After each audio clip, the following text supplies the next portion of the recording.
So yeah, what's really important in a garden is planting. Quite often we see when we've gone into a built site with the hard landscaping down, it obviously looks really nice. There's clean contemporary materials, but sometimes it feels like there's a dimension slightly missing, and usually that is planting. So when you add plants to a site, it adds so many different textures, sort of sculptural feels. There can be sort of plants that have a sculptural quality to them.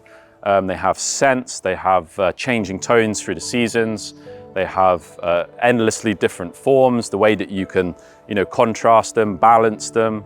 You can design it like a piece of music. You can use the principles of rhythm through a site, but maybe that rhythm slightly changes as you approach a different part of the garden that needs to have a different feel to it. So really, plants can add that kind of quality and sense of place that is difficult to get from just hard built materials. Yeah, the interesting thing about plants is there's not much known about them.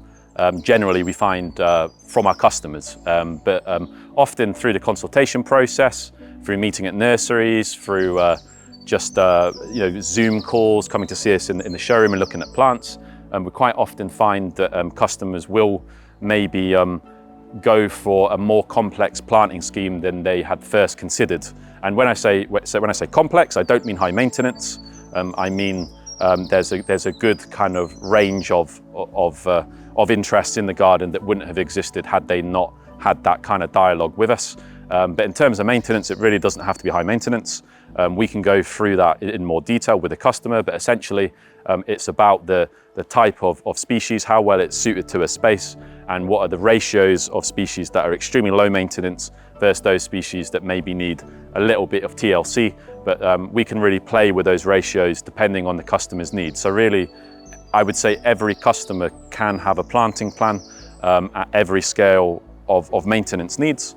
And that's something we can definitely go through with each customer, and all of those kind of scales of maintenance give a really nice garden. So yeah, it's definitely a conversation worth having, and yeah, a very important part of a design.